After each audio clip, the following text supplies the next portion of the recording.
Bienvenidas y bienvenidos a otro programa de Hora de Debate. En nuestro quinto programa hemos querido hablar de machismo invisible, ese machismo que no se ve.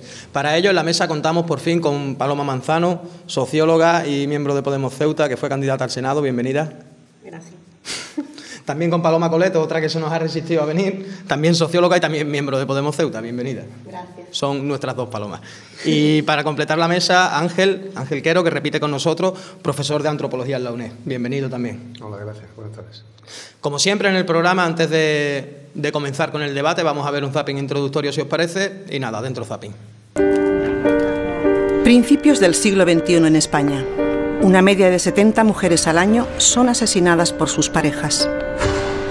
Las estadísticas oficiales dicen que un 12,5% de las mujeres mayores de 16 años sufre violencia física o sexual y que 1 de cada 4 adolescentes padece violencia psicológica. En meu nom és Mireia Boia, a jo m'han dit perra sarnosíssima. Era única causa que ell defensar un model de territori sostenible i que la meva llengua mairau, el occità, se pugui parlar en les institucions públiques d'aquest país. El escritor Félix de Azúa critica a Ada Colau en la revista Tiempo. El académico de la lengua dice en una entrevista que la alcaldesa de Barcelona debería estar sirviendo en un puesto de pescado porque, añade, no tiene ni idea de cómo se lleva una ciudad ni le importa. Jo soc l'Eulàlia Reguant, retrasada, estúpida i tonta per defensar un sistema de salut 100% públic i una educació pública, catalana y de calidad. Ya lo que clama al cielo, ¿verdad?, es lo de la ministra de Sanidad y Política Social, la Leire Pajín, ¿verdad?, que es una chica preparadísima. Yo tengo que decir que cada vez que la veo la cara y esos morritos pienso lo mismo, pero no lo voy a contar aquí.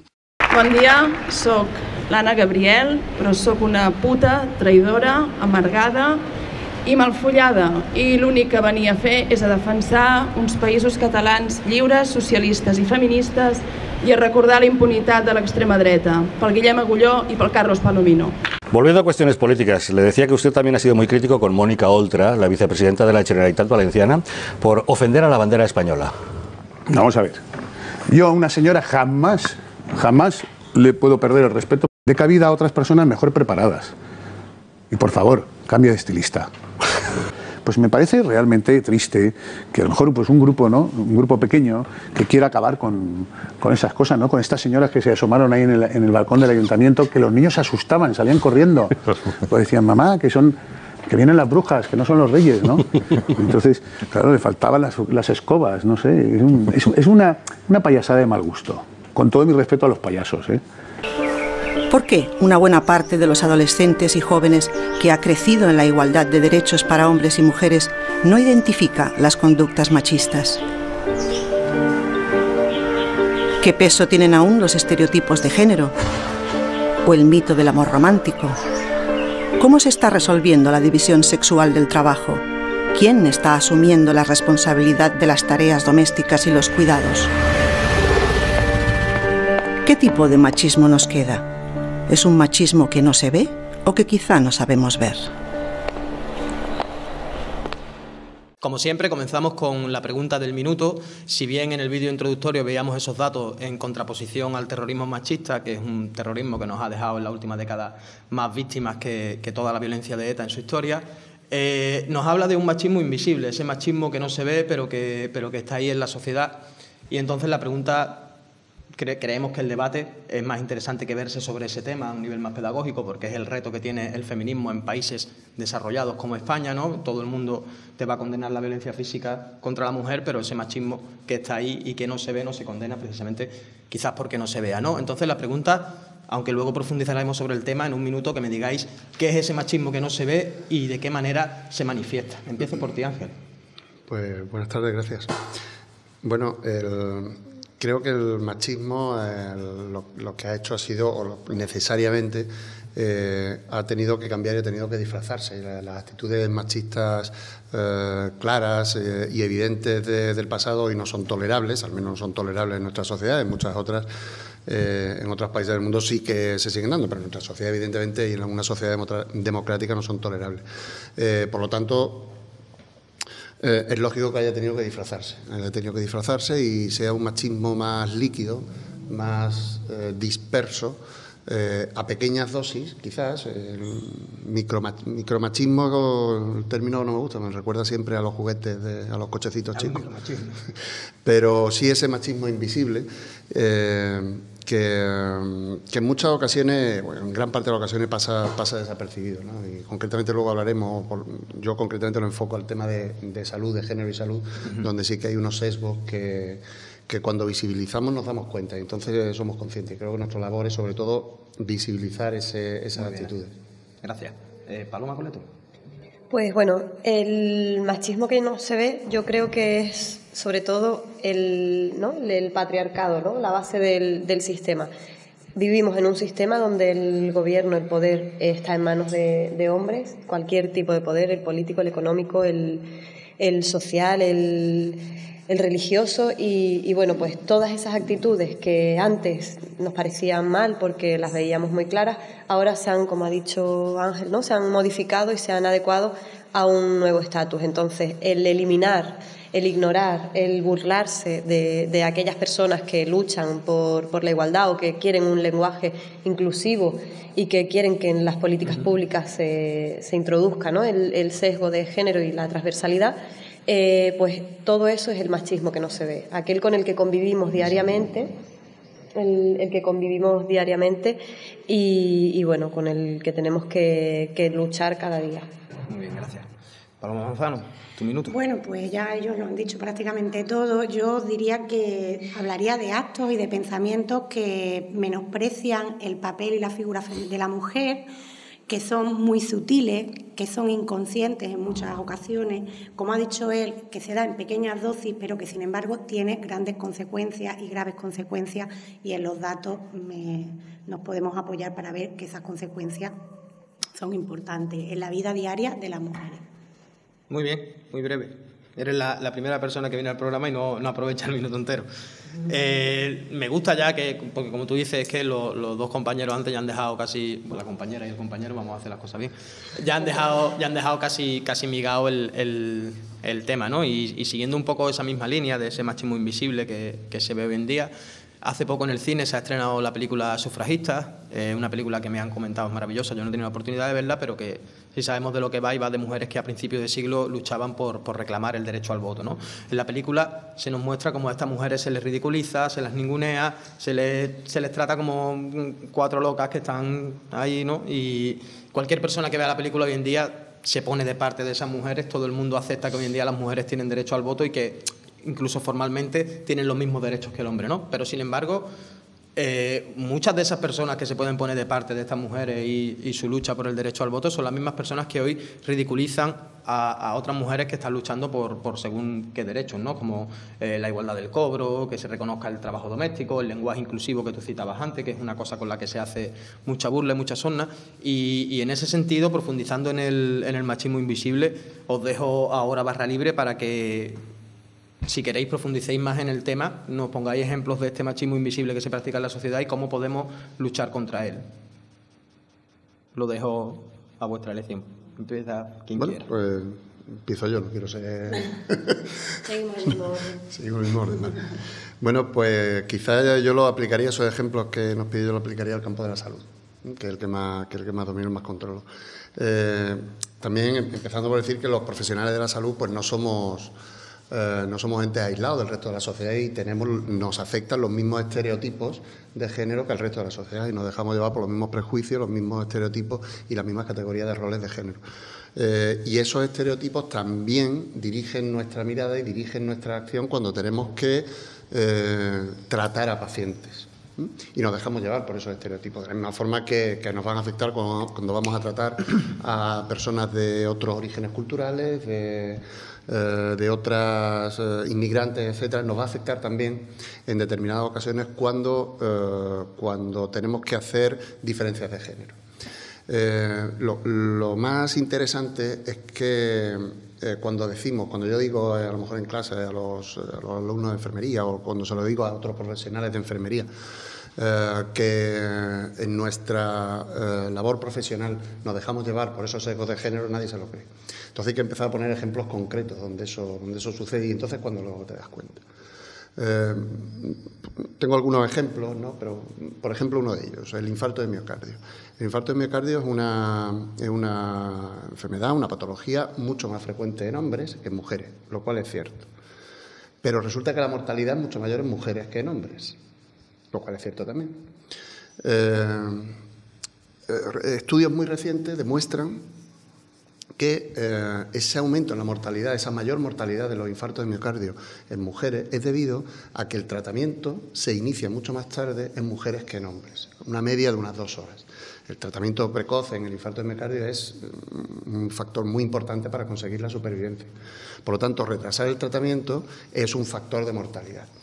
Las causas de ese retraso en el inicio del tratamiento en mujeres viene dada fundamentalmente por un sesgo de género. Y es que los profesionales habitualmente no achacamos eso, los mismos síntomas en la mujer a un ataque cardíaco que si fuera un hombre. Es decir, un hombre viene con una serie de síntomas, dolor precordial, dolor en el pecho, angustia, etcétera, e inmediatamente el hombre en una franja de edad de entre 30 a 60 años, inmediatamente sospechamos, aunque seamos incluso un profano, sospechamos que es un infarto de miocardio. Inmediatamente le hacemos un electro y probablemente un cateterismo cardíaco.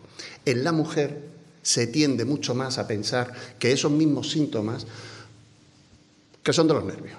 Eso es una opción. Una opción es que sean de los nervios. Y otra opción es también, digo lo de los nervios, pero como siempre es una somatización, porque en muchos casos ese sesgo de género en salud, en mujer, nos hace tender a somatizar determinados síntomas, o sea, darle una causa psicológica a signos y síntomas que son claramente objetivos y claramente biológicos. Y en el caso del infarto, estudios recientes han demostrado que es así, que nos dejamos llevar, que los equipos sanitarios, médicos, los equipos de urgencia hay una tendencia a atrasar el tratamiento, porque hay una tendencia a atrasar el diagnóstico y por lo tanto a atrasar el tratamiento. Entonces, a pesar de que efectivamente es menos frecuente en la mujer, también es cierto que hay un sesgo en la investigación. La investigación se toma como patrón las características patológicas del hombre, con lo cual estamos estudiando en los manuales una forma de manifestación de estas enfermedades que son en el hombre, y la mujer probablemente se manifiesta de otra forma. Eso era una cosa, por ejemplo, que desconocía y que no la conocía hasta que no fui a un taller que nos dio Paloma a unos cuantos sobre género, y es una cosa con la que te queda a cuadros, ¿no?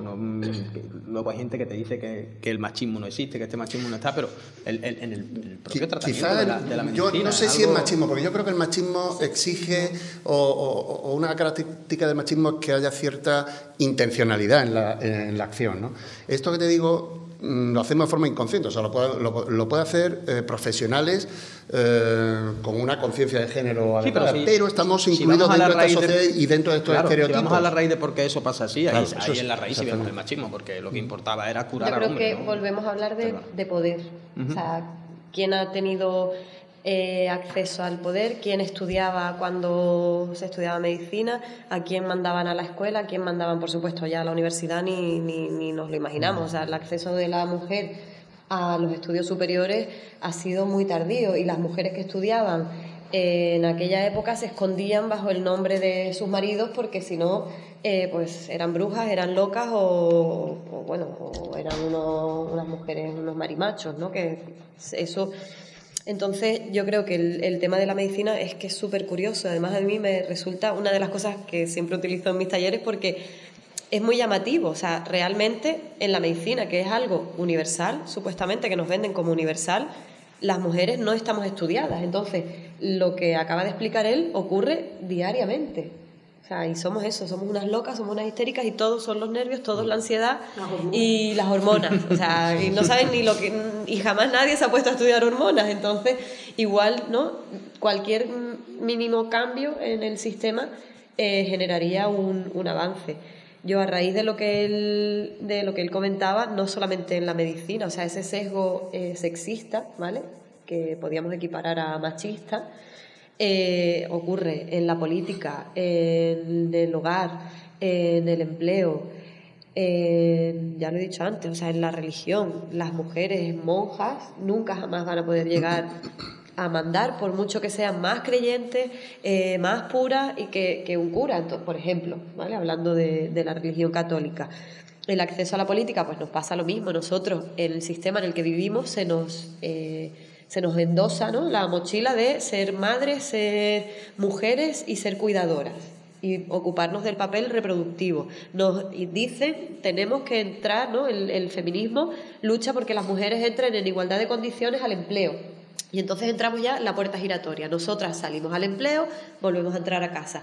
Pero el hombre sale al empleo y nunca jamás entra, ¿no?, a casa a ocuparse de ese rol reproductivo. Durante estos días, de hecho, Paloma, perdona que te interrumpa, buscando información para preparar el programa y tal, oí a una mujer decir que la especie humana, y eso, si digo algo mal, tú me lo corriges, pero yo creo que es así, es quizá la especie en la que las crías más tiempo necesitan pasar con los adultos para poder desarrollarse bien, que ese trabajo siempre ha estado en manos de la mujer y que es un trabajo que nunca se ha reconocido. O sea, lo que permite que la sociedad se vaya regenerando a sí misma, que pasa por ese cuidado dentro de la vida privada del hogar, es algo que nunca se reconoce y que se ningunea.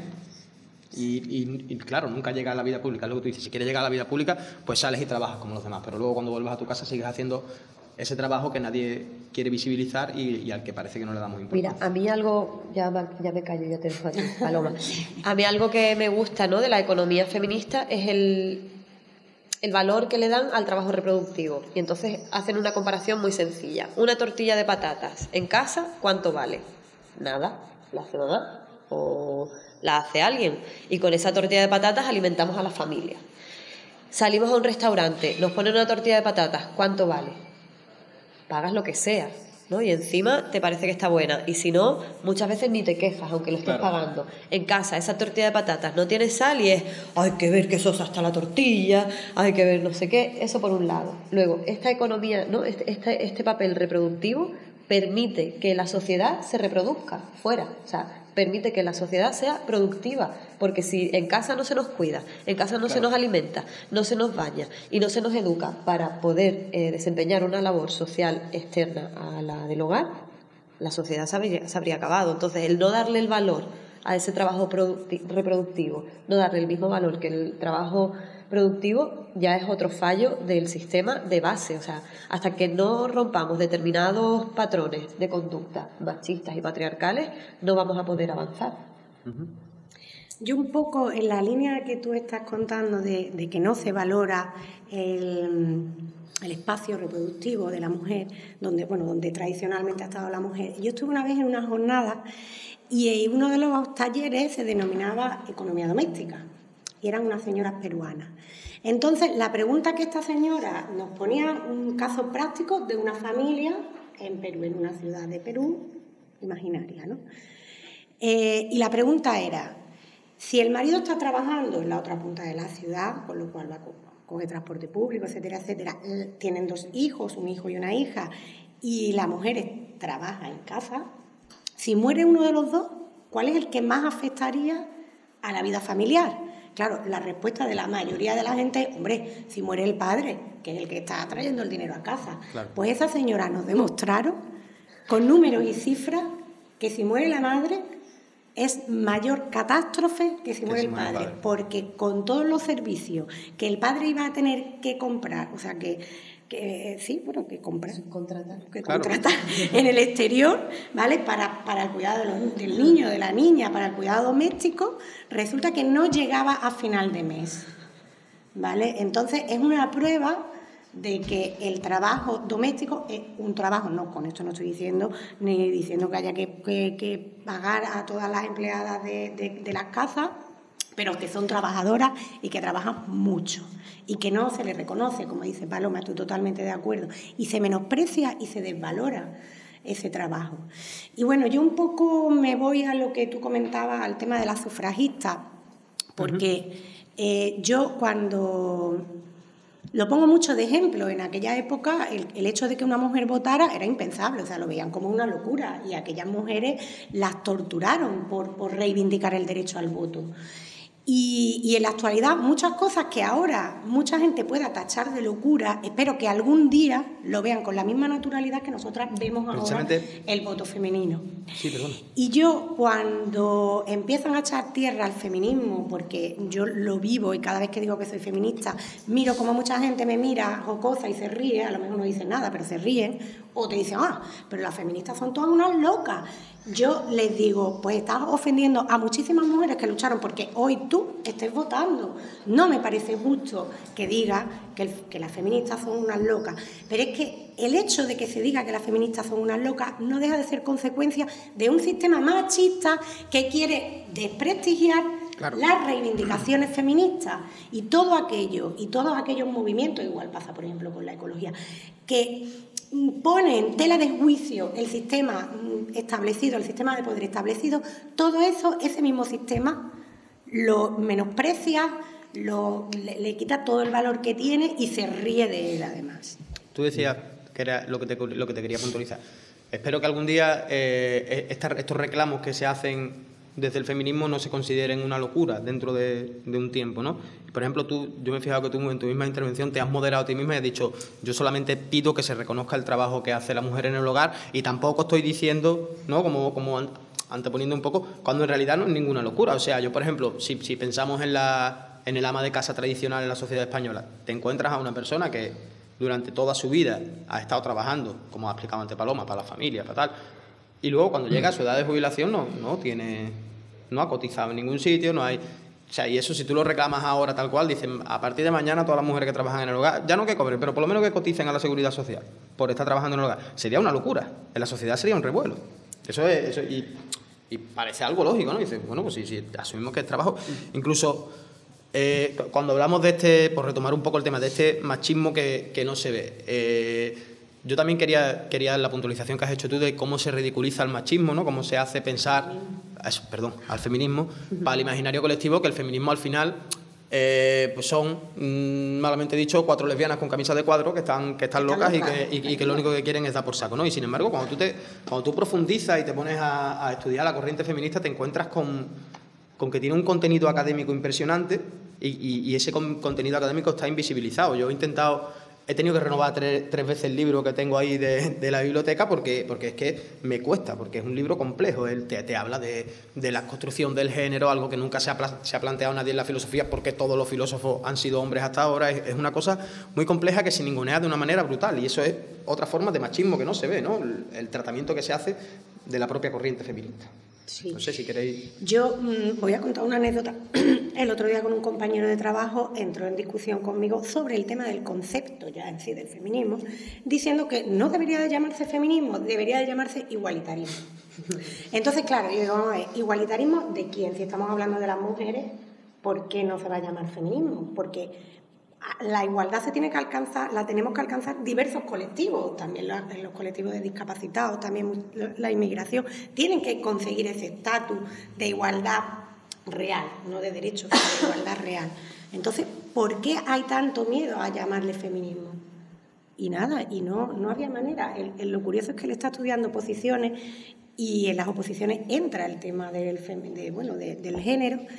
Y me hizo gracia porque digo, como te pregunten en las oposiciones el feminismo, ¿qué vas a poner? ¿Que se llama igualitarismo?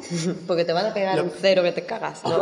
Pero eso es lo que te iba a decir, igual lo ponen a prueba, que eso es lo grave del asunto. No creo, políticamente correcto. Un grave problema. Yo creo locura, ¿no? Primero, lo de ama de casa. O sea, ya solamente el término... El término ama de casa. Es un término retrógrado, sexista y chungo. O sea, y una trampa también. Y una trampa porque las mujeres amamos estar en casa. No, o sea, no. Habrá mujeres a las que les guste, igual que haya hombres a los que les gusta también. Luego, a mí me resulta muy curioso el tema de la policía de género, el tema de los micromachismos, o sea, cómo el machismo se ha disfrazado, como hablábamos ahora, ¿no? Cómo se ha transformado. Ahora ya no toca ser machistas con el voto, ahora toca ser machistas con la violencia de género, las denuncias falsas, el no sé qué. O sea, realmente tenemos un problema de salud pública. O sea, los asesinatos machistas Son un problema que si pasase a hombres futbolistas, habría un revuelo nacional, mundial, o sea, estarían todas, si fuesen mujeres las que asesinásemos a futbolistas porque nos caen mal, porque cobran mucho, o sea, sería la repera. Entonces, el problema, a mí lo que me preocupa de esta sociedad es que no somos capaces de ver el gran problemón que tenemos. De hecho, tú pones un telediario y hay una víctima de violencia machista y hay 3 goles del Madrid y le dedican más tiempo a los 3 goles del Madrid que a la mujer que acaba de ser asesinada por su marido. Y ya no solo una mujer, es que nos encontramos con incluso 3, 4 mujeres a la semana. O sea, realmente tenemos un problemón. Sí, pero ¿no crees que ahí hay algo que estamos haciendo mal y no sabemos exactamente qué es? Sí, hombre. A ver, se hace una ley contra los accidentes de tráfico y en 10 años disminuyen considerablemente el número de muertos por accidentes de tráfico. Se hace una ley contra el tabaco, después de que el tabaco es una costumbre ampliamente arraigada culturalmente y también de base machista, y disminuye el consumo de tabaco y disminuyen las muertes asociadas al tabaco. Hacemos una ley contra la violencia de género y aumentan las víctimas de violencia de género. Reformamos la ley y aumentan más. Y seguimos reformando la ley anualmente y aumentan. Yo no sé, pero hay algo que estamos haciendo mal.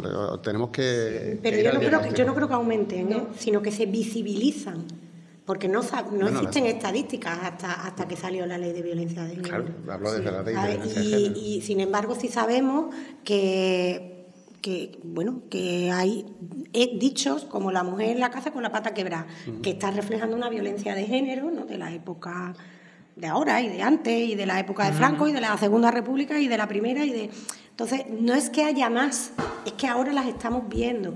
Con eso sí reconozco que algo estamos haciendo mal, y lo que estamos haciendo mal es que vivimos en un sistema patriarcal que sigue desvalorizando el papel de la mujer. Ese es uno de los puntos, pero yo creo que tanto para tabaco como para tráfico, ¿cuántas campañas se ven en la televisión? ¿Cuánto se invierte en que eso se acabe? Bueno, en violencia de género también. Yo no sé si se invierte, no hay observatorios. No. Pero yo creo que hay que entrar un poco, no solamente también lo que tú dices, lo de las campañas, sino en la medida que se han ido tomando. Si vamos a seguir con la comparación, por ejemplo, la ley del tabaco, ¿no? La ley del tabaco sale, te expones a que si te fumas un cigarro en un recinto cerrado te caiga la multa de todos los tiempos. En televisión no puede salir nadie fumando porque es algo que está prohibido, que está no sé qué, pero sin embargo, sí seguimos viendo, por ejemplo, en televisión anuncios que tratan a la mujer. La mujer sigue siendo un objeto de los medios audiovisuales, eso es evidente, y ya no solo eso, sino que se hace muchas veces apología de ese machismo y de ese patriarcado. Y las series para jóvenes cada vez son más machistas. Claro, el chico malo que tiene que... O sea, realmente tenemos un problema en esta sociedad, y es el problema de que sí, tenemos una ley, pero no la estamos poniendo en práctica para nada, y recortamos y ponemos tasas para que las mujeres no denuncien, y si las mujeres denuncian decimos que son denuncias falsas, machacamos a las mujeres que denuncian. Es que no había denunciado, vale, entonces denuncio, no me ponen protección, me matan, la culpa es mía porque he denunciado y entonces me ha matado.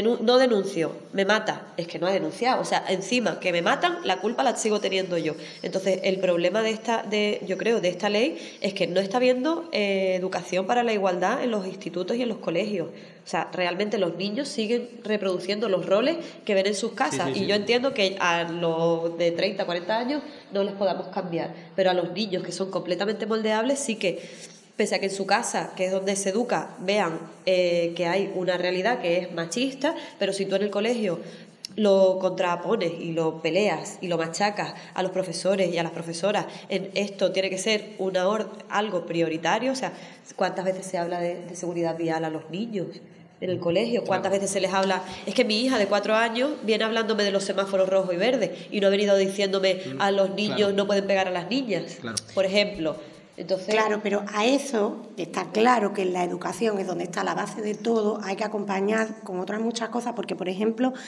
tú puedes hacer muchísimos talleres de igualdad en los colegios con los niños y las niñas, pero luego ellos se ponen delante de la tele o de un videojuego. La publicidad, las películas, los videojuegos son tan machistas que yo creo que tienen que entrar incluso en conflictos internos de decir, bueno, porque esto no es lo que me están contando. Claro. Entro yo. Exactamente, esto no es lo que me están contando en el taller en el que yo he ido, ¿no? Si es un niño o una niña, si es un adolescente, ya ni te cuento, ¿no? Que ya encima entra el tema de la música. Exactamente, el tema de las canciones, la música, del amor romántico, etcétera, etcétera. Las películas de Disney, por favor, si es que nos enseñan a ser amadas. Sí, pero mira, por ejemplo, para mí eso es algo curioso, porque antes Ángel ha hablado del machismo que se renueva, ¿no? De lo que alguna gente está empezando a llamar el neomachismo. El otro día aquí hablábamos en el programa de cine de que cuando hay una lucha social que pretende plantarle cara al sistema establecido, el sistema no es tonto y asimila esta lucha, la hace suya, la permite y da a la vez impresión al ciudadano de que es permisivo con esa lucha y de que al final,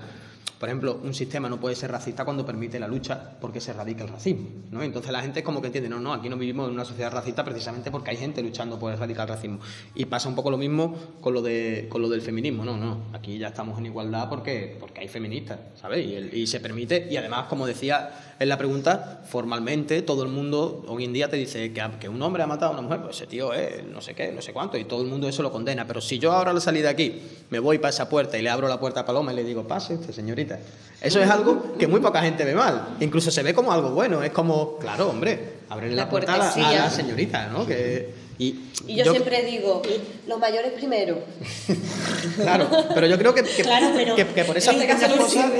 Es que lo que hay detrás de ese acto es el paternalismo de un hombre hacia una mujer. Claro. Y ese paternalismo no deja de ser nada más que un reflejo de dos situaciones diferentes. Una de superioridad sobre la otra. Más poder sobre el otro, porque al fin y al cabo es el poder, es una situación de poder. Claro, pero la gente, es muy difícil que alguien sea consciente de eso, porque como tú has dicho antes, hace falta tener gafas de género, hace falta conocer toda esa teoría y toda esa práctica académica que se han hecho a través de bueno, pues tú tienes aquí el libro del segundo sexo de Simone Beauvoir. Por ponerte un ejemplo, o sea, que se ha escrito sobre el tema desde hace mucho, que no es algo nuevo, ¿vale?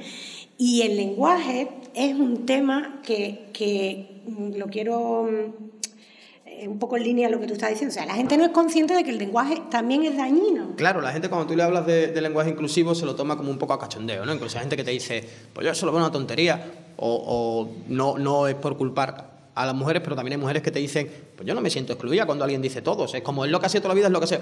Es que ahí estamos ninguneando al propio lenguaje. La gente se cree que el lenguaje es simplemente como yo llamo a eso. Yo veo que hay un cuadro, lo llamo cuadro. Es lo que te hace... Te sueltan unas charlas, o sea, hay algunos lingüistas que se lo tienen muy bien aprendido y te sueltan la charla de que el lenguaje no sé qué. A ver, el lenguaje es una lengua, es una cosa viva que evoluciona. Pues no decimos concreta porque la gente lo dice mal y no pasa nada. Yo no puedo decir no femenino. O sea... Profundizando un poco más en lo que es el lenguaje al final es como tú representas tu pensamiento. Si construimos un lenguaje que no es inclusivo, que excluye, al final representamos un pensamiento que tampoco incluye, que lo que hace es excluir. O sea, en el libro este que os he dicho antes, que me está costando un poco, una de las cosas que te dice es que, además lo dice citando otra autora, que no voy a decir nombre porque no quiero equivocarme, que el único género que en nuestra sociedad realmente ha sido construido es el género femenino porque no entra dentro de lo normal, de lo universal, que es el género masculino, que es como nosotros estamos aquí y el mundo es nuestro, ¿no? Y entonces me encuentro con algo que no soy yo como hombre, y tengo que definir qué es eso otro. Pero tú eres eso otro que eres totalmente extraño a todo mi mundo, a todo el mundo, ¿no? Y yo creo también que el feminismo como teoría, como categoría analítica, también tiene un sesgo. O sea, todo, efectivamente, hay tratados de género, salen libros y salen obras de género, de diferencia de género, igualdad de género, pues prácticamente a diario. Es imposible que podamos estar al día de todo lo que sale. Ahora bien, creo que toda esta teoría feminista también tiene un sesgo, y tiene un sesgo eurocéntrico, porque el modelo que tomamos, el modelo que se toma en el feminismo, sobre todo el modelo de la mujer europea, trabajadora, urbana. Y hay otros feminismos. Concretamente en África hay muchas mujeres que etiquetaríamos de feministas, pero que niegan la etiqueta a sí mismas. O sea, no quieren ser reconocidas como feministas precisamente porque dicen que la mayor parte de las teorías feministas no se les puede aplicar a ellas. Claro, porque hay características. Entonces, no hay un solo, creo que no hay un solo feminismo. El feminismo como ideología, que lo que defiende es la igualdad, no solo de género, sino la igualdad en general, que no haya grupos excluidos, que haya un reparto equitativo y un acceso igualitario a los recursos, etcétera, es perfecta. Pero luego, una vez que que lo concretamos, en la lucha de las mujeres creo que hay que diferenciar por orígenes culturales. O sea, sí, claro. No es lo mismo una mujer urbana, europea, trabajadora, etcétera, que una mujer negra en África, o que una mujer negra en Estados Unidos, o que una mujer con discapacidad, o que un grupo de mujeres lesbianas, homosexuales, etcétera. Cada una va a interpretar un tipo distinto de feminismo y de teoría feminista. Pero totalmente de acuerdo. Pero sí que se están desarrollando, o sea, existen, como, ¿no? sí feminismos, existe. Y de hecho, ahora hablando tú de eso, yo me acuerdo que el año pasado estaba leyendo yo un artículo sobre el feminismo de las mujeres negras. Las negras, sí. Mujeres negras. Y claro, una de las cosas que decían es el feminismo europeo ha criticado mucho el papel de la familia, ¿no? Porque claro, era el transmisor de los roles, entonces criticaba mucho el papel de la familia y sin embargo ellas decían, y para nosotras, que no solo sufrimos machismo, sino que además hemos sufrido mucho racismo también a lo largo de la historia, ¿no? Para nosotras la familia, sin embargo, ha sido una fuente de protección ante el racismo. Entonces hay muchas teorías que ya se van desarrollando y que es verdad que ya se van adaptando un poco a las realidades de los diferentes colectivos de mujeres, porque claro, las realidades, como tú has dicho, son múltiples. Sí. Al hilo de lo que estaba diciendo antes, también es que lo tenía que apuntar, no me quería olvidar. Es otro ejemplo que reforzaba lo que me decías los machismos, la mujer, el ama de casa, la diferencia o la infravaloración del trabajo de la mujer. Y bueno, hasta por remitirnos a los orígenes, ¿no? de la humanidad, la sociedad de cazadores-recolectores. La sociedad de cazadores-recolectores ya había división del trabajo, ¿no? Y eran sociedades muy igualitarias, incluso igualitarias en género. Y habitualmente la mujer se dedicaba del binomio cazadores-recolectores, la mujer se dedicaba a la recolección, ya que por causa biológica tenía que estar cerca de la choza, la cueva, fuera con la crianza, y los hombres iban en partidas a cazar. La cuestión es que la actividad de la caza ha sido más prestigiada que la actividad de recolección. Pero eso ha sido, o sea, ese prestigio de la caza ha sido algo dado por las instituciones académicas occidentales, que son las que han estudiado la sociedad de cazadores-recolectores, que incidían sobre todo en las actividades... En lo bien que cazaban. Claro. Exactamente. El androcentrismo viene sobre todo de los estudios académicos, especialmente la antropología, y bueno, casi me tengo que excusar por ser antropólogo. La antropología nace como una ciencia tremendamente machista y tremendamente androcéntrica. Tremendamente androcéntrica y sobre todo colonialista, ¿no? Porque fue un instrumento del colonialismo el inicio de la antropología, aunque luego ya no intentamos reparar el error, ¿no? Pero estudios recientes lo que han demostrado es precisamente que el aporte calórico en esta sociedad de cazadores-recolectores, el aporte calórico por los frutos recogidos era mucho mayor que el aporte calórico por las proteínas de la caza. Yo también no sé... Si queréis puntualizar lo que sea, ser breves, por favor, porque tenemos que pasar ya al siguiente solamente bloque. sobre este tema. También había grupos de mujeres que acompañaban a los hombres cazadores, que eran las que se encargaban de aliñar esa carne para que no se estropease a la vuelta. O sea, se iban 5 días a cazar y esa carne tenía que volver 5 días y hacía calor. O sea, a veces era invierno, pero también se ponía mala. Entonces se llevaban a mujeres, iban grupos de mujeres con esos hombres que cazaban para aliñar esa carne y que se conservase para poder traerla hasta los campamentos, que ya no solamente es que nos dedicásemos a recolectar y a la crianza, sino que también cazábamos, ¿no? O sea, aliñábamos la comida para que se mantuviese. Y un poco con lo de los feminismos, por ejemplo, el feminismo islámico es súper importante, súper importante, súper interesante. Fátima Mernissi, además, que es una autora súper potente. Y bueno, pues era simplemente por puntualizar. Sí, además un feminismo que utiliza determinados símbolos que nosotros consideramos machistas, como el velo, el velo, el hijab. Sobre eso podríamos hablar mucho, pero, pero no. Paloma, si quieres añadir algo más. Sí, bueno, yo un poco hablando de la sociedad de cazadora-recolectora, aunque creo que me voy un poquito más avanzado en la historia, que es lo que nos ha quedado, ¿no? de hace muchos años, creo que fue con el Neolítico. ¿Qué nos ha quedado? Nos ha quedado el arte. Entonces yo pienso en las cuevas de Altamira. ¿Quién pintó las cuevas de Altamira? Probablemente. ¿Quién pintó? ¿Y qué os estáis imaginando a todo el mundo en estos momentos? ¿A quién os estáis imaginando pintando las cuentas? A un cazador con taparrabos, claro. Bien, entonces, ¿es importante el lenguaje o no es importante el lenguaje? Porque te coges un libro de historia que estaba yo leyendo ahora, hasta hace poco, y los hombres iban, venían, pintaban, dibujaban, cazaban, se ponían... No existe. Se ponían las pieles, esto, o sea, ¿es importante el lenguaje? Todos nos imaginamos las cuevas de Altamira pintando hombres. Eso es lo que nos viene a nuestro cerebro. Y sobre el lenguaje quiero decir otra cosa más. Una anécdota que creo que es muy simbólica. Yo estaba una vez dando un taller a chicas de la rama sanitaria y había 2 o 3 chicos, ¿no? Eran la mayoría mujeres y tal. Claro, cuando yo hablé en femenino... Claro. Y además te estoy hablando de hace ya unos cuantos años, que esto todavía estaba un poco en rodaje. Empezaron, claro, a protestar, pero hombre, ¿por qué esto está mal? Aquí hay 3 chicos o 2 chicos, los que hubiera. Digo, vale. Y ahora, sí, creo que eran enfermeras. Si se van los 3 chicos y yo os digo, bueno, bienvenidos enfermeros, y sois todas mujeres, ¿os suena bien o mal? Hombre, no, ahí ya no suena bien. Digo, o sea, que si hay 20 mujeres... Lo puedo decir en femenino. Y por un solo hombre, ya tienes que usar, ya tengo que cambiar mi lenguaje. Un solo hombre.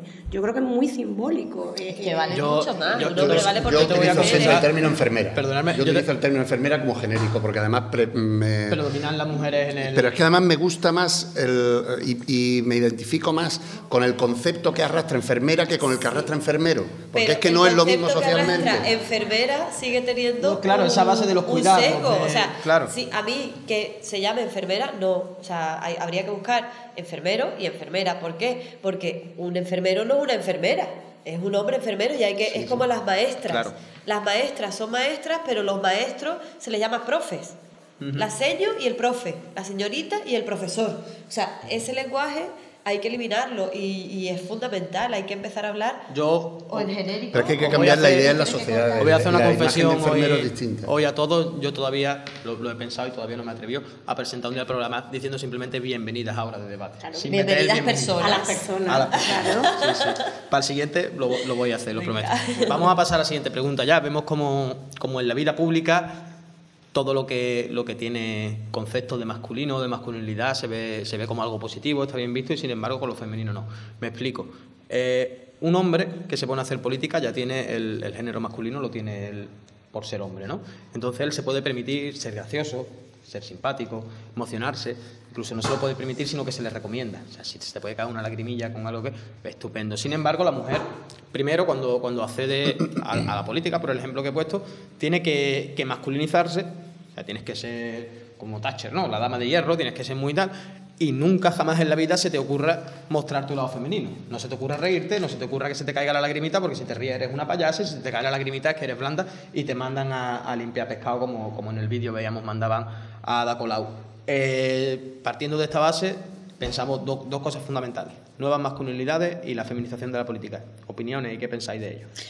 Bueno, yo al respecto a el rol que toman las mujeres que se masculinizan, que eso sucede tanto en la política como también en los entornos de trabajo, en los entornos laborales, leí una vez un estudio muy curioso que se había hecho sobre la figura de estas mujeres que toman ese rol masculino porque consideran que eso da más respeto. Es como cuando tú ves Marcela Pérez, abogado, por ponerte un ejemplo, ¿no? Que parece que suena mejor. Y resulta que todas estas mujeres han considerado que han llegado hasta la cumbre por sus propios méritos, lo cual es verdad, pero es que ellas piensan que el resto de las mujeres, si no llegan es porque no lo intentan y no ven que puedan existir esos obstáculos. Claro. ¿Vale? Entonces tienen ese rol masculino y ese pensamiento, ¿no? de que obstáculos no hay. Claro, de que realmente lo que se dice es verdad. No, igualdad hay porque yo he llegado, y si yo he llegado, puede llegar cualquiera. Claro, y bueno, de ahí esos obstáculos es lo que han llevado a la discriminación positiva, que se le denomina, que también se ha reído mucho la gente, que también la critica mucho la gente, y yo pongo un ejemplo que a mí me gusta mucho. Si tú tienes, si es dibujado se ve más claramente, si tú tienes un niño o una niña que mide 20 centímetros y otro que mide 60, ¿vale? A uno le das 3 plátanos y a la otra le das un plátano, ¿vale? Y un día te das cuenta de que están totalmente descompensados. Y tú dices, los quiero compensar. ¿Qué haces para compensarlo? ¿Le da 2 plátanos a cada una de las personas? No, porque entonces van a seguir creciendo descompensados. Le tienes que quitar 2 plátanos al que está más grande y dejarle uno para dárselo a la persona que está más pequeña. Y cuando ya estén compensados, repartir de nuevo los plátanos de una forma igualitaria. No sé si se ve muy claro, pero para mí esa es la discriminación positiva, y es un ejemplo que yo siempre pongo en mis talleres porque la gente se queda un poco como diciendo... Claro, ahora le veo la razón y el sentido, ¿no? Sí, y con respecto a las nuevas masculinidades, pues hombre, yo creo que es un gran avance, que creo que es importante porque es una corriente dentro de las teorías feministas que avisa y dice, oye, que las mujeres pierden y pierden mucho, mucho más, pero que los hombres también están perdiendo. Porque los hombres se exponen a que un niño con 9 años, con 8 años, se apunte a clases de baile o de ballet, ¿vale? Y se rían de él. Y incluso los padres y las madres se rían de los padres y las madres de ese niño que va a ballet, por poneros un ejemplo. Sí. Vale. No me enrollo más. Hombre, yo creo que el término feminización de la política, por desgracia, todavía no podemos hablar de feminización de la política. Yo creo que todo lo contrario. O sea, las mujeres que acceden al poder político se pueden contar con los dedos de una mano. Tenemos ejemplos, o sea, en España, en Europa y a nivel mundial. Entonces, yo creo que sí que nos tenemos que plantear, ¿no?, ¿por qué las mujeres no accedemos al poder político? ¿Porque estamos menos preparadas? No. Salimos igual de preparadas o más preparadas que los hombres de las universidades, datos académicos objetivos. Tenemos menos, nos relacionamos menos, no. ¿Qué pasa? Nos tenemos que plantear que podemos ser madres y eso cuenta 10 puntos negativos, ¿vale? Esto es como un videojuego. ¿Puedes ser madre? 10 puntos menos. Que encima quieres dar el pecho, quieres ser madre lactante, otros 10 puntos menos. Que encima quieres cobrar lo mismo que los hombres, bueno, ya es que eres una radical. Entonces, atrevida. Entonces, las mujeres en política nos encontramos con que queremos entrar a la política, pero tenemos que ocuparnos de nuestro trabajo, de nuestra familia. Entonces llega un momento en el que dices, mira, no puedo abarcarlo todo. O sea, nos han vendido la imagen de que tenemos que ser superwoman en los anuncios, en las películas, ¿no? Una madre, y si te duele la cabeza te tomas una aspirina y sigue, no digas descanso un rato que vaya hoy mi marido a buscar a los niños. No, eso no toca. Te tomas una aspirina y vas corriendo a buscar a los niños. Y si ves que el autobús va lento, pues pegas un golpe, ¿no? Como había un anuncio de Rexona, y sales volando hacia el trabajo después de dejar de hacer la compra en el supermercado con el maletín. O sea, realmente las mujeres perdonadme la gangosa, pero es que estoy fatal con la alergia.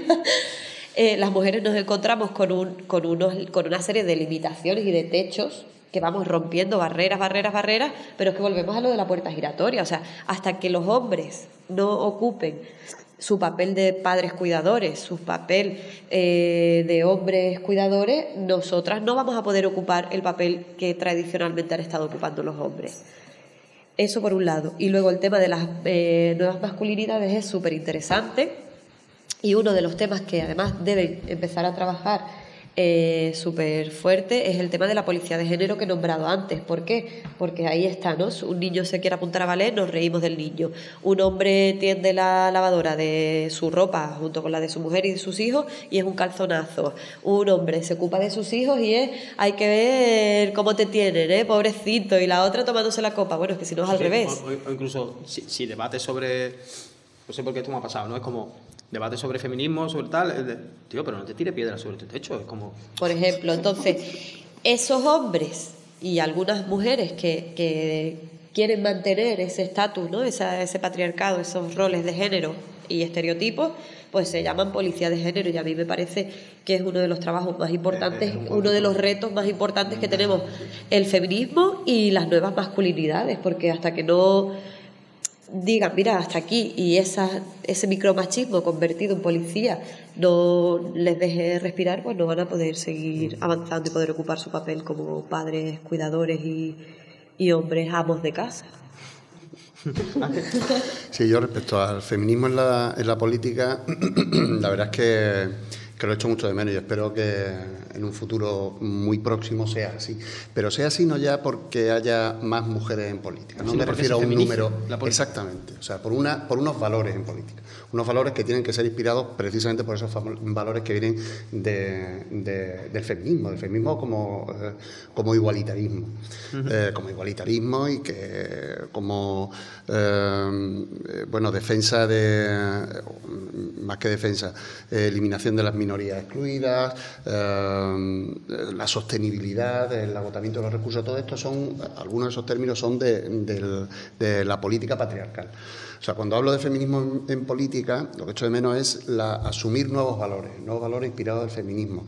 Y lo que es triste muchas veces es que las mujeres que se incorporan a la política asumen esos antiguos valores. Claro, lo que hablábamos. Desde el ejemplo de Thatcher, que me has puesto, hasta muchas otras, que asumen esos valores. Porque si no, mira lo que se tienen que enfrentar. Claro. Mira el vídeo que hemos visto, o sea, es que realmente... Claro, pero si quitamos excepciones, lo que decías, si quitamos las excepciones que puede haber ahora mismo en España de Ada Colau, quizá Manuela Carmena también, aunque Manuela Carmena, aunque ella no lo haga, sí se le presupone por el bagaje que tiene, ¿no? Y el currículum que tiene, sí se le presupone ya esa seriedad, ¿no? Y a lo mejor a Ada Colau pues se le ve menos y es una mujer más natural, por decirlo de alguna manera, y quizás ahí esté la punta de lanza de la nueva política. Claro, y se ningunea un poco y se tal, pero si decías tú, yo no creo que espero verlo pronto y tal, pero no hemos visto esa feminización en la política, ni por números, ni por lo que decía Ángel de los valores, pero es que si nos fijamos a lo que decías tú, en las mujeres que han accedido a esa política... que están linchadas públicamente. Y las que han accedido y están respetadas son hombres. Su comportamiento es de hombre. Tú piensas, por ejemplo, a mí me gusta, por ejemplo, hacer muchas veces referencia a las mujeres del PP. Las grandes caras del PP.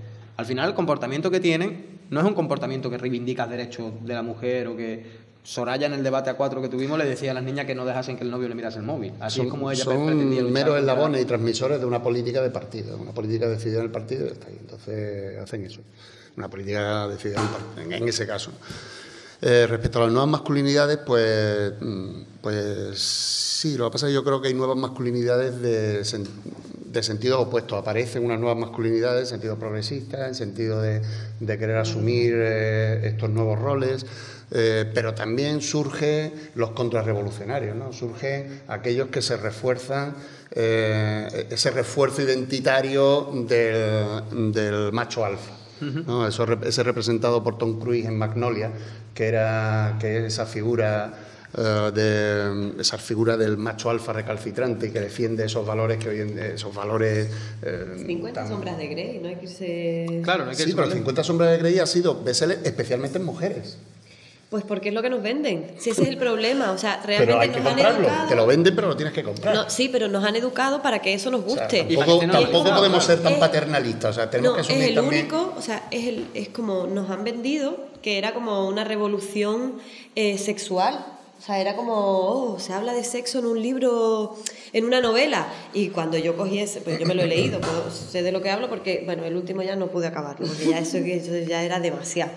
Pero los 2 primeros libros era como, escuchaba a amigas y a gente por la calle, porque aquí estaba súper de moda, y es que, o sea, era impresionante. Yo las miraba y decía, ¿pero estáis en serio? ¿No estáis viendo lo que es? Es que además parece que es la primera vez que se habla de sexo en un libro, ¿no? Desde las 1000 y una noche nos están hablando de sexo. Y luego, por ejemplo, Crepúsculo, o sea, fue otra revolución de adolescentes y vemos unos roles machistas, se repiten los patrones, pues increíbles, ¿no? Y va destinado a un público muy joven. Entonces, volvemos a lo mismo de antes. Cuando eliminemos determinadas prácticas o se sancionen determinadas prácticas y determinados anuncios, o sea, ya no hay anuncios de tabaco en la tele. Pues ¿por qué tiene que haber anuncios machistas? Claro. Hay un observatorio de la publicidad, sí, en el que, como tontos, los ciudadanos y las ciudadanas que estamos locos de la cabeza, nos dedicamos a denunciar aquellos anuncios que vemos, hasta que llega un momento y dices, vale, ¿esto de qué me está sirviendo? Se nos quitan pero viene otro y es peor. Y entonces, hasta que la sociedad en su conjunto, y no se tomen cartas en el asunto, o sea, tiene que haber más campañas. Yo el otro día escuché una campaña en la radio contra la violencia de género y es que me puse contenta y dije, no me lo puedo creer, llevaba meses sin escuchar una campaña en la radio. Como si el problema hubiera desaparecido, ¿no? Claro, entonces, el tema de las campañas, la publicidad, la inversión, yo creo que todo, al final, es que es un bucle, ¿no? Paloma, no sé si tienes algo más que añadir.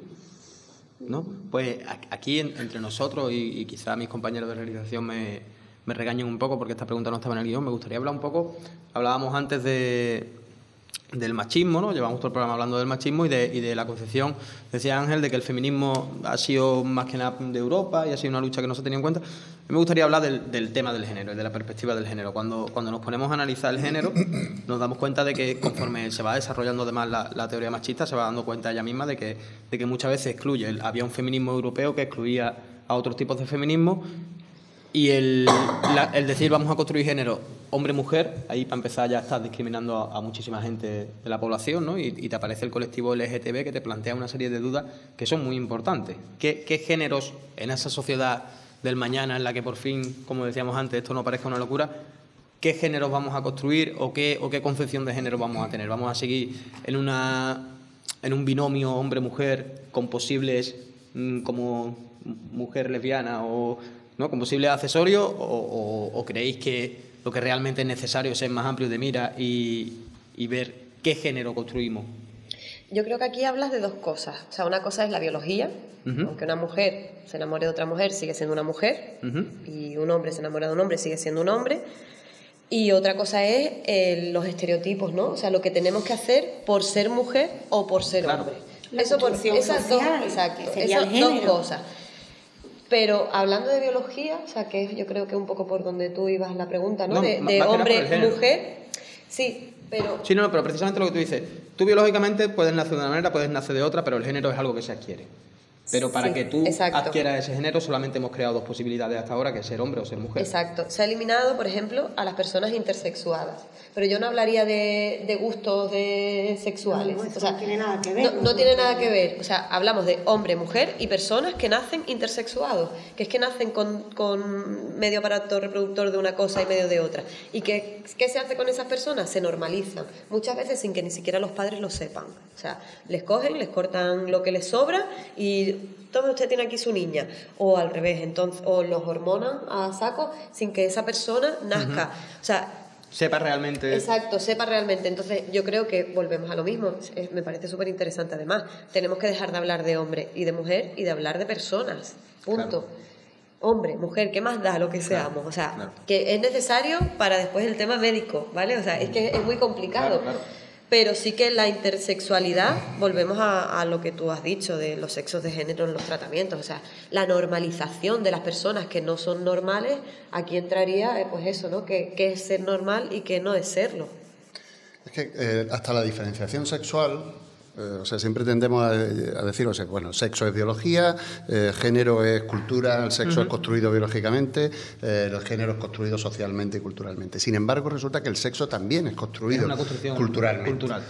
Efectivamente hay una diferenciación biológica, pero luego es un especialista, desde el chamán hasta el ginecólogo o la matrona, la que decide que ese nacido, hoy en día es la ecografía, va a ser etiquetado posteriormente con una determinada categoría de género, hombre o mujer. Esos casos intermedios que decía de intersexualidad, de trisomías, de polisomías incluso, van a ser en muchos casos tratados y se le va a decir al padre, a ver, decida usted, ¿qué quiere? ¿Qué quiere? ¿Una niña o un niño? ¿Que le corto? Es surrealista. Es verdad que son casos puntuales, no son estadísticamente, pero sí reflejan que también el sexo es culturalmente construido.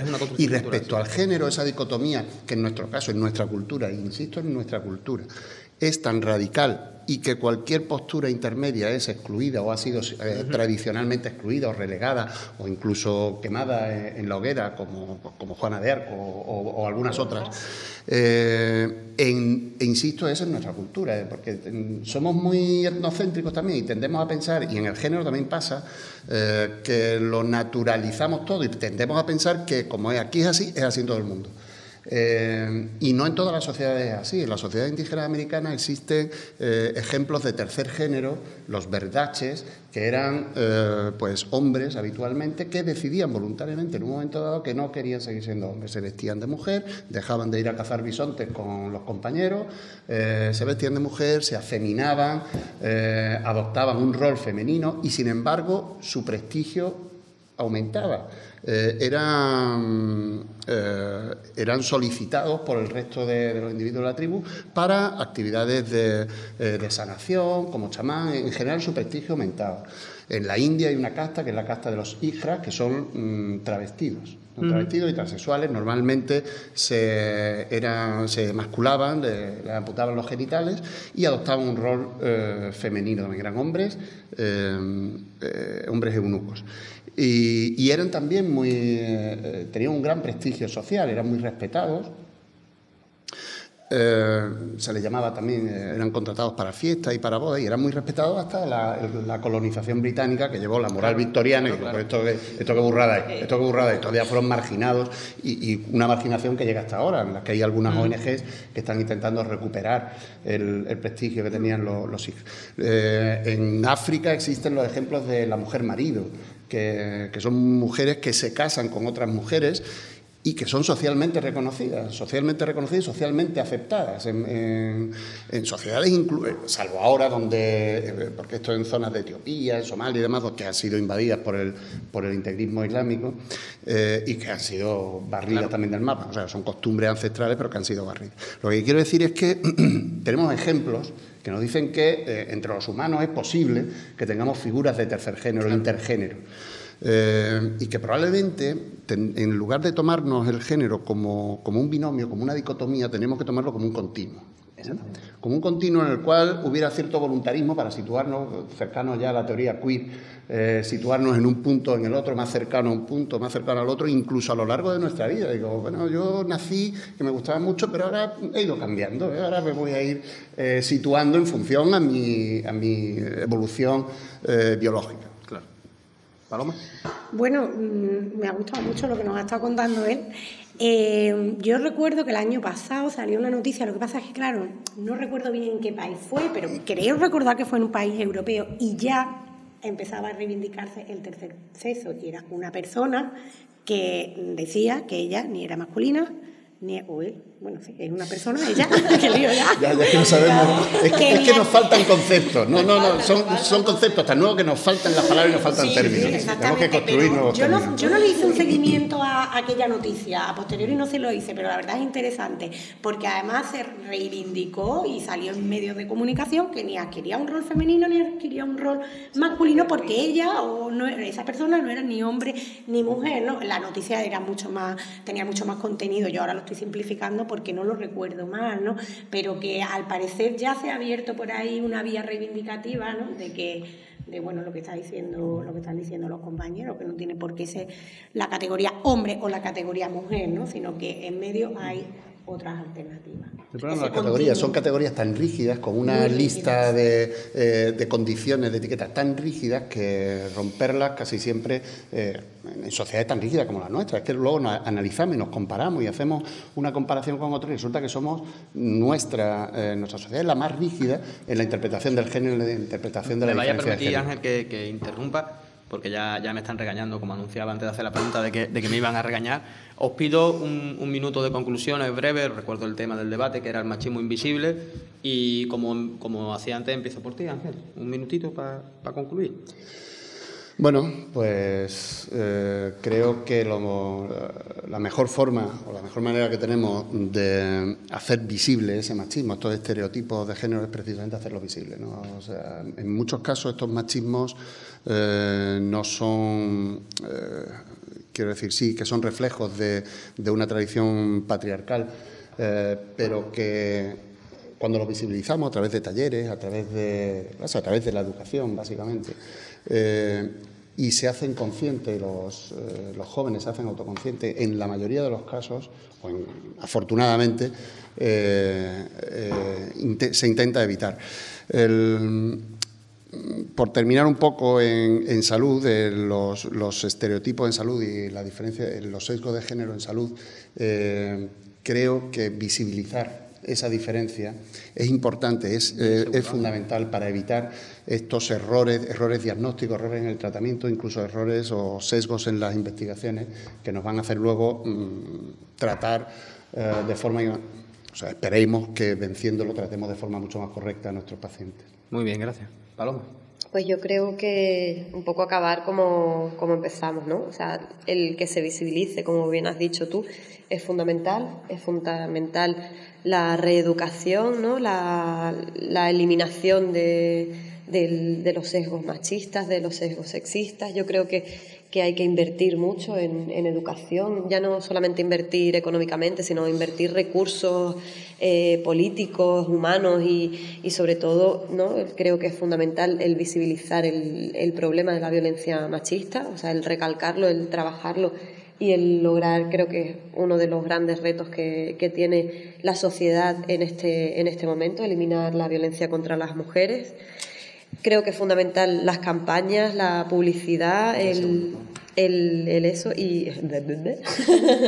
Esto de que te digan los de 10 segundos es... Que te he liado. Y bueno, sobre todo, ¿no? el acceso, el eliminar los roles y los estereotipos machistas para trabajar en una sociedad más igualitaria. Muy bien, gracias. Paloma. Bueno, pues yo estoy totalmente de acuerdo. Creo que visibilizar el machismo, sensibilizar en igualdad es fundamental para acabar con todo esto. Sin esa base educacional desde la igualdad no conseguiremos nunca nada.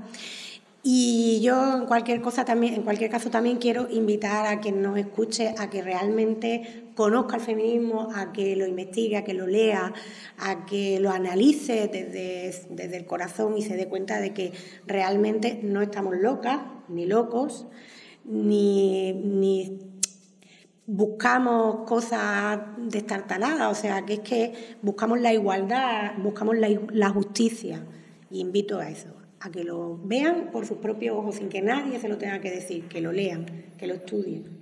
Que se sepa de primera mano, que como decíamos Exactamente, antes... que sepan de lo que hablan, que Sí, sepan sí. de lo que hablan, porque yo no hablo de mecánica porque no sé. No entiendo de mecánica, claro. ¿Entiendes? Claro. Pues un poco siguiendo la línea de lo que decía Paloma, y como siempre hacemos en el programa, vamos a recomendaros 2 libros para que tengáis esa oportunidad de conocerlo de primera mano. El primero que recomendamos es El género en disputa, de Judith Butler, que es con el que yo decía que me estoy partiendo la cabeza, y el segundo es El segundo sexo, de Simone de Beauvoir. Y con esto llegamos al final del programa y ha sido un placer, y nada, nos vemos en la próxima.